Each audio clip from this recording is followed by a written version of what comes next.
आज हम आपको एक ऐसे खौफनाक सच से रूबरू कराएंगे जो आपके होश उड़ा देगा। एक पति जो अपनी पत्नी की हत्या करने के लिए इतना गिरा कि उसने उसकी जान लेने के बाद भी सिर्फ पैसों के बारे में सोचा। लेकिन क्या वह अपने फर्जी इंश्योरेंस क्लेम के झांसे में पुलिस से बच पाया? जानिए इस डरावनी और सच्ची कहानी को जो आपको सोचने पर मजबूर कर देगी। अगर आपको यह कहानी पसंद आए तो वीडियो को लाइक करें, चैनल को सब्सक्राइब करें और नीचे कमेंट में हमें बताएं कि आप इस तरह के और सस्पेंस से भरे किस्से सुनना चाहते हैं। राजेश एक छोटे शहर में पला बड़ा था। उसका बचपन संघर्षों से भरा था। पिता एक मामूली सरकारी कर्मचारी थे जिनका स्वभाव काफी कठोर था। बचपन से ही राजेश पर पढ़ाई को लेकर दबाव था, लेकिन वह औसत छात्र ही रहा। अपने पिता से मिलने वाली डांट फटकार और तानों ने उसमें एक अलग ही तरह की भूख जगा दी, बड़े आदमी बनने की भूख। वह हमेशा सोचता कि किसी भी तरह अमीर बनना है ताकि लोग उसकी इज्जत करें। कॉलेज में आते ही उसने पैसे कमाने के आसान रास्ते ढूंढने शुरू कर दिए। जुआ खेलना, छोटे मोटे सट्टेबाजी करना, दोस्तों से पैसे उधार लेकर महंगे शौक पूरे करना, यह सब उसकी आदतों में शामिल हो गया। पढ़ाई उसने किसी तरह पूरी कर ली और एक प्राइवेट कंपनी में नौकरी लग गई, लेकिन उसकी महत्वाकांक्षाएं इससे कहीं ज्यादा थीं। वह हमेशा शॉर्टकट की तलाश में रहता। इसी आदत की वजह से उसने कई बार संदिग्ध स्कीम्स में पैसे लगाए और गंवा भी दी। शादी के कुछ साल बाद उसकी जिंदगी में आर्थिक तंगी शुरू हो गई। उसने शेयर मार्केट में भारी नुकसान झेला था। कर्ज लगातार बढ़ता जा रहा था। दोस्तों से उधार लिया पैसा चुकाने का दबाव था। ऊपर से बैंक लोन भी था। घर में आए दिन पैसों को लेकर बहस होती। प्रिया समझदार और धैर्यवान थी। वह हमेशा कहती कि धीरे धीरे चीजें ठीक हो जाएंगी, लेकिन राजेश को जल्दी चाहिए था। इसी हताशा में उसने गलत रास्ते पर कदम रखने का फैसला किया। प्रिया एक संवेदनशील और समझदार महिला थी। वह अपने काम से खुश थी और अपनी बेटी के साथ ज्यादा से ज्यादा समय बिताने की कोशिश करती थी। राजेश में आए बदलाव को वह महसूस कर रही थी। वह अब ज्यादा चिड़चिड़ा हो गया था।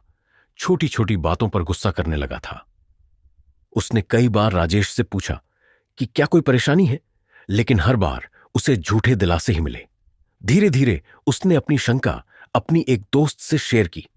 एक दिन उसने कहा था, राजेश बदल गया है, मुझे नहीं पता क्यों, लेकिन मैं जब भी उसके करीब जाती हूं एक अजीब सा डर लगता है, जैसे कुछ सही नहीं है।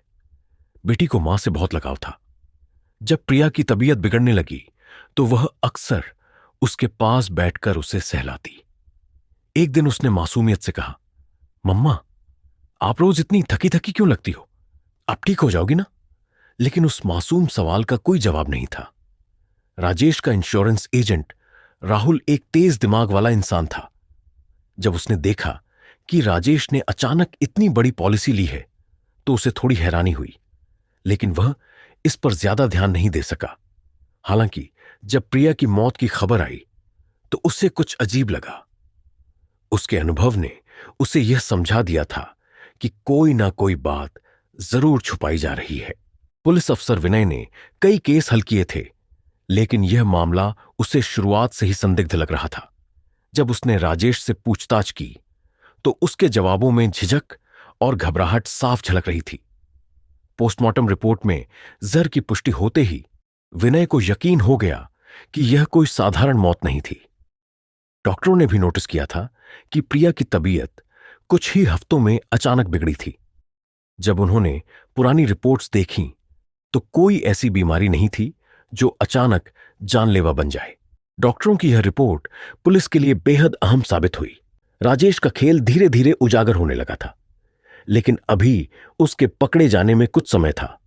वह खुद को सुरक्षित समझ रहा था, लेकिन उसकी योजना में कुछ ऐसी गलतियां थीं जो अंततः उसे सलाखों के पीछे पहुंचाने वाली थीं। राजेश को जब पैसों की तंगी ने पूरी तरह जकड़ लिया तो उसके दिमाग में धीरे धीरे यह विचार पकने लगा कि अगर प्रिया उसकी जिंदगी से चली जाए तो उसे इंश्योरेंस के 2 करोड़ रुपए मिल सकते हैं, लेकिन सीधा हत्या करने का मतलब था पुलिस, जांच, शक और शायद पकड़े जाने का खतरा। इसलिए उसने इसे एक परफेक्ट क्राइम बनाने की योजना बनाई। सबसे पहले उसने इंटरनेट पर रिसर्च शुरू की। देर रात जब प्रिया और बेटी सो जाती थीं, तब वह अपने लैपटॉप और फोन पर तरह तरह के सर्च करने लगा। ऐसी मौत जो नेचुरल लगे, बिना पकड़े मर्डर करने के तरीके, और धीमे असर करने वाला जहर, पोस्टमार्टम में जहर कैसे पकड़ा जाता है, जैसी कई सर्च हिस्ट्री उसके ब्राउजर में बनने लगी। वह फोरम्स पढ़ता, केस स्टडीज देखता और असली अपराधियों की गलतियों से सीखने की कोशिश करता। उसे समझ में आया कि अगर जहर धीरे धीरे दिया जाए तो शक कम होगा। फिर उसने जहर पर रिसर्च शुरू की। कुछ जहरीले पदार्थ ऐसे होते हैं जो दिखने में साधारण दवाइयों जैसे लगते हैं, लेकिन धीरे धीरे शरीर को खोखला कर देते हैं। उसने सबसे ज्यादा ध्यान ऐसे जहरों पर दिया जो हार्ट अटैक जैसे लक्षण पैदा करते हैं, ताकि डॉक्टरों को भी लगे कि मौत नेचुरल थी। प्लानिंग के अगले चरण में उसने यह तय किया कि वह प्रिया को सीधा ज्यादा मात्रा में जहर नहीं देगा। अगर एक दिन में ही उसकी हालत ज्यादा खराब हो जाती तो डॉक्टर शक कर सकते थे। उसने फैसला किया कि वह बहुत कम मात्रा में रोजाना जहर देना शुरू करेगा, ताकि शरीर धीरे धीरे इसे अवशोषित करे और उसकी तबीयत बिगड़ने लगे। राजेश ने प्रिया के खाने पीने की चीजों को ध्यान से देखा। उसे पता था कि प्रिया हर सुबह गर्म पानी में शहद और नींबू डालकर पीती थी। यह उसकी आदत थी जिसे वह कभी नहीं छोड़ती थी। राजेश ने इसमें एक विशेष पाउडर मिलाना शुरू किया, एक ऐसा जहर जो रंगहीन और गंधहीन था, जिससे किसी को शक नहीं होता। धीरे धीरे प्रिया को कमजोरी महसूस होने लगी। वह अक्सर थकान की शिकायत करने लगी, लेकिन राजेश हर बार इसे नजरअंदाज कर देता और कहता, शायद तुम ज्यादा काम कर रही हो, आराम करो, ठीक हो जाओगी। जहर धीरे धीरे अपना असर दिखा रहा था। प्रिया को चक्कर आने लगे, सिर दर्द रहने लगा और भूख कम हो गई। एक दिन उसने राजेश से कहा, मुझे लगता है कि मैं बहुत बीमार पड़ रही हूं, मुझे डॉक्टर को दिखाना चाहिए। लेकिन राजेश ने तुरंत बात को टाल दिया। अरे, डॉक्टर के पास जाने की जरूरत नहीं, बस कुछ दिन आराम कर लो। जब प्रिया की हालत और बिगड़ने लगी तो राजेश ने सोचा कि अब आखिरी वार करने का सही समय आ गया है। उसने यह भी तय किया कि हत्या का दिन ऐसा होगा जब घर में कोई न हो। उसने अपनी बेटी को अपने माता पिता के यहां भेज दिया ताकि वह किसी चीज की गवाह न बने। हत्या की रात राजेश ने खाने में जहर की मात्रा बढ़ा दी। प्रिया ने खाना खाया और धीरे धीरे उसे घबराहट महसूस होने लगी। उसकी सांसें तेज हो रही थीं, शरीर ठंडा पड़ रहा था। उसने राजेश से कहा, मुझे बहुत अजीब लग रहा है, लगता है जैसे कुछ होने वाला है, प्लीज डॉक्टर को बुलाओ। लेकिन राजेश बस उसके पास बैठा रहा, बिना कोई प्रतिक्रिया दिए। कुछ ही देर में प्रिया बेहोश हो गई और कुछ घंटों बाद उसकी मौत हो गई। राजेश जानता था कि अगर पुलिस जांच करेगी तो कुछ न कुछ सबूत जरूर निकलेंगे, इसलिए उसने सबूत मिटाने की कोशिशें शुरू कर दी। प्रिया के फोन से उसने पिछले कुछ दिनों के सारे मैसेज डिलीट कर दिए, खासकर वे मैसेज जो उसने अपनी सहेली को भेजे थे कि वह खुद को अस्वस्थ महसूस कर रही है। उसने प्रिया के उन कपड़ों को भी धो दिया जो उसने आखिरी दिनों में पहने थे, ताकि अगर कहीं जहर के अंश रह भी गए हों तो वे मिट जाएं। इसके अलावा उसने इंश्योरेंस कंपनी को कॉल कर दिया और बताया कि उसकी पत्नी की हार्ट अटैक से मौत हो गई है। उसने तुरंत क्लेम प्रोसेस शुरू करवा दिया ताकि पैसे जल्दी मिल सके। लेकिन उसे यह नहीं पता था कि उसकी यह चालाकी उसके ही खिलाफ जाने वाली थी। उसे यह भी नहीं पता था कि इंटरनेट पर उसकी सर्च हिस्ट्री पुलिस को उस तक पहुंचाने में मदद करने वाली थी। राजेश ने जब देखा कि प्रिया की सांसें थम चुकी हैं तो उसने जल्दी से खुद को तैयार किया। उसे रोना नहीं आ रहा था, लेकिन उसने जबरदस्ती खुद को आईने में देखा और चेहरे पर दुख के भाव लाने की कोशिश की। फिर अचानक जोर से चिल्लाया। उसने तुरंत पड़ोसियों को बुलाया। रात का वक्त था, लेकिन उसकी आवाज सुनकर कुछ लोग बाहर आ गए। राजेश ने आंसुओं का नाटक करते हुए कहा, प्रिया को अचानक बहुत घबराहट हुई, फिर वह बेहोश हो गई।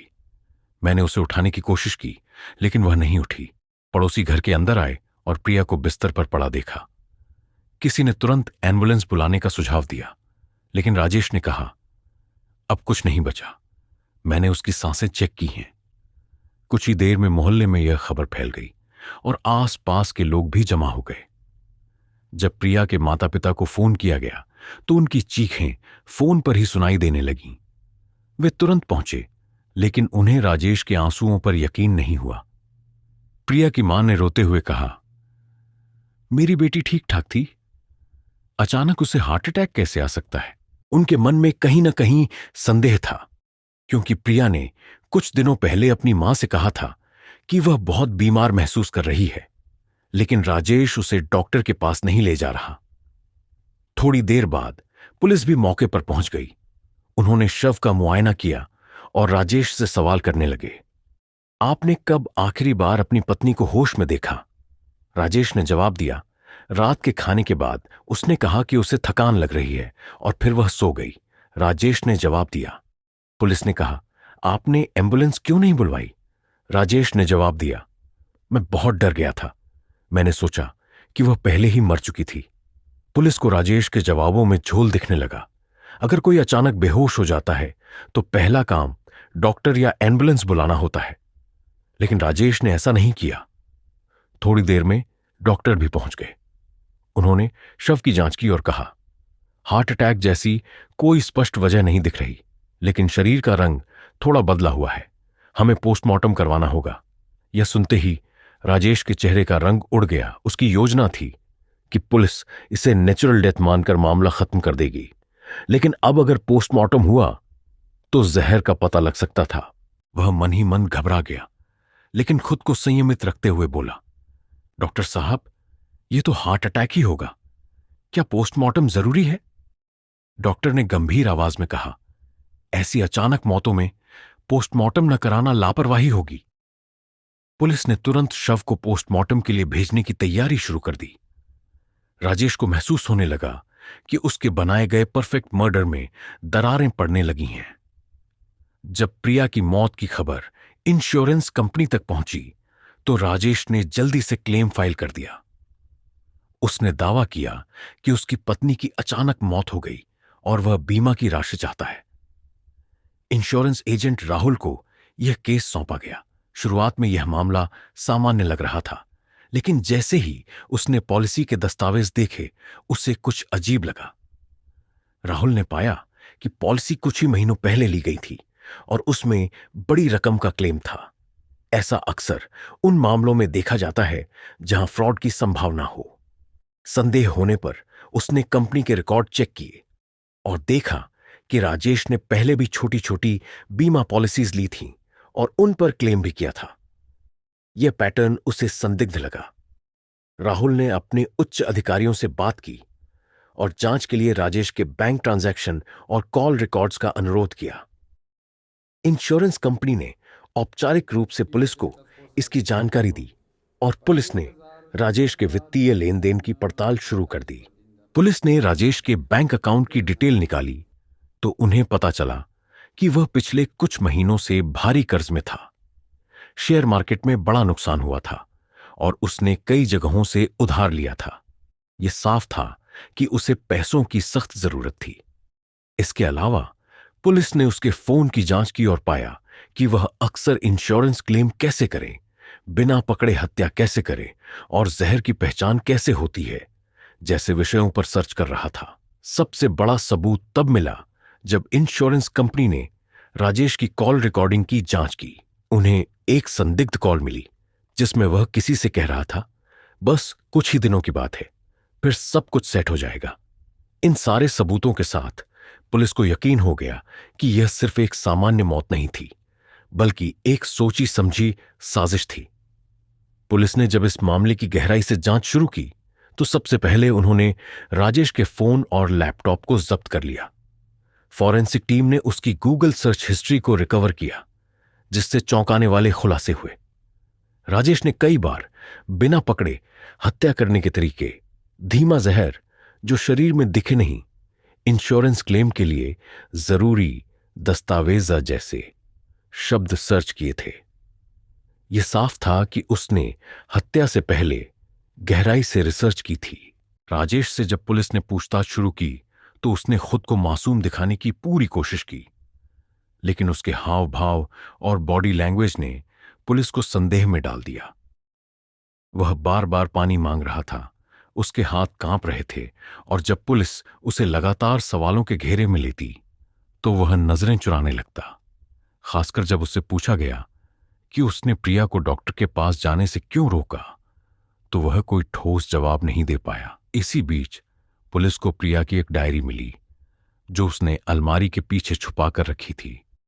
डायरी के पन्नों में लिखी बातें राजेश के खिलाफ सबसे बड़ा सबूत बन गईं। राजेश पिछले कुछ हफ्तों से बहुत अजीब बर्ताव कर रहा है।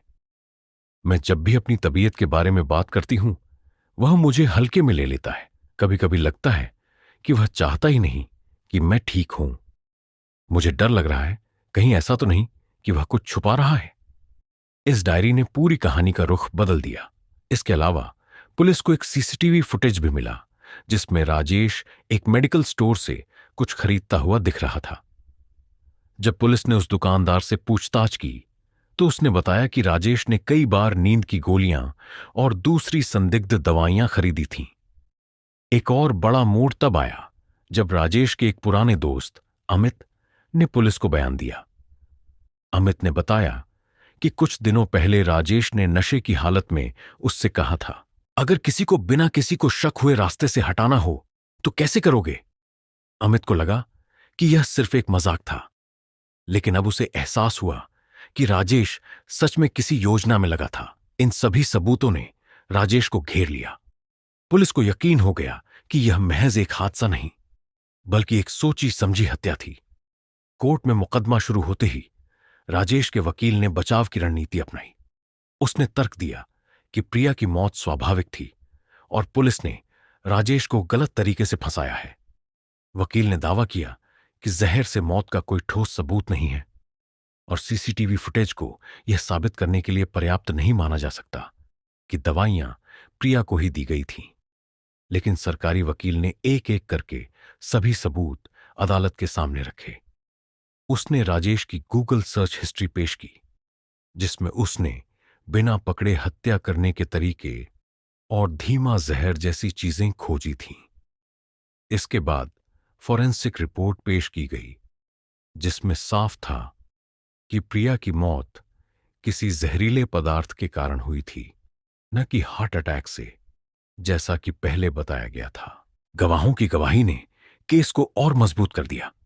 प्रिया की सहेली ने अदालत में बताया कि कुछ दिन पहले प्रिया ने उससे कहा था, मुझे लगता है कि राजेश मुझसे कुछ छुपा रहा है। मुझे डर लग रहा है। अगर कुछ हो जाए तो मेरे माता पिता का ध्यान रखना। यह बयान सुनते ही अदालत में सन्नाटा छा गया। इसके बाद मेडिकल स्टोर का दुकानदार भी गवाह के रूप में सामने आया और उसने बताया कि राजेश ने कई बार नींद की गोलियां और दूसरी संदिग्ध दवाइयां खरीदी थीं। सबसे बड़ा झटका तब लगा जब पुलिस ने राजेश और उसके दोस्त अमित के बीच हुई कॉल रिकॉर्डिंग अदालत में पेश की। रिकॉर्डिंग में राजेश अपने दोस्त से कह रहा था, अब तो सब ठीक हो गया, इंश्योरेंस क्लेम मिलते ही मैं सब कुछ सेट कर लूंगा। यह सबूत राजेश के खिलाफ निर्णायक साबित हुआ। सरकारी वकील ने अदालत के सामने तर्क दिया कि यह एक सुनियोजित हत्या थी, जिसका मकसद इंश्योरेंस का पैसा हड़पना था।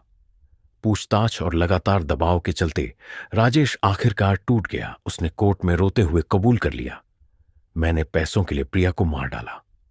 मुझे लगा था कि कोई मुझ पर शक नहीं करेगा, लेकिन मैं गलत था। अंततः अदालत ने फैसला सुनाया। राजेश को आजीवन कारावास की सजा सुनाई गई। कोर्ट ने कहा कि यह अपराध पैसों की लालच में किया गया था और इसमें कोई इंसानियत नहीं थी, इसलिए राजेश को कोई रहम नहीं दिया जा सकता। कोर्ट का फैसला सुनते ही राजेश का चेहरा सफेद पड़ गया। उसे अपनी पूरी जिंदगी जेल में बितानी थी, लेकिन इस सजा से ज्यादा दर्दनाक था उसकी छोटी बेटी का वह शब्द जो उसने आखिरी बार उससे कहे थे, तुमने मेरी मम्मा को क्यों मारा? बच्ची की मासूम आंखों में अब अपने पिता के लिए नफरत और डर था। प्रिया के माता पिता को उनकी बेटी वापस नहीं मिल सकती थी, लेकिन उन्होंने चैन की सांस ली कि कम से कम उसे इंसाफ मिल गया। कोर्ट के बाहर जब मीडिया ने उनसे पूछा कि क्या अब उन्हें सुकून मिला है, तो उनकी आंखों में आंसू थे। प्रिया की मां ने बस इतना कहा, मेरा राजेश पर बहुत भरोसा था, लेकिन उसने हमारी दुनिया उजाड़ दी। पैसे के लिए अपनों की जान लेना सबसे बड़ा पाप है। बेटी को उसके नाना नानी अपने साथ ले गए। वह अब कभी अपने पिता का नाम भी नहीं लेना चाहती थी। उसे जब जब मां की याद आती, वह उनके साथ बिताए आखिरी पलों को याद करती। राजेश के जेल जाने के बाद भी उसकी बेटी के जीवन से वह काला साया कभी नहीं हटा। कहानी ने एक गहरी सीख दी, लालच में किया गया अपराध कभी भी छिप नहीं सकता। पैसे से सब कुछ खरीदा जा सकता है, लेकिन सुकून, भरोसा और प्यार नहीं। ये कहानी सिर्फ एक दस्तान नहीं, बल्कि हकीकत है, एक ऐसा सच जो कहीं ना कहीं किसी ना किसी के साथ हो चुका है। ऐसे और भी अनसॉल्व केसेस और डार्क मिस्ट्रीज जानने के लिए चैनल को सब्सक्राइब करें। और अगर यह कहानी आपके मन में एक भी सवाल छोड़ गई हो, तो एक लाइक जरूर करें, क्योंकि कभी कभी जो दिखता है वो सच नहीं होता, और जो सच है वो हमेशा सामने नहीं आता।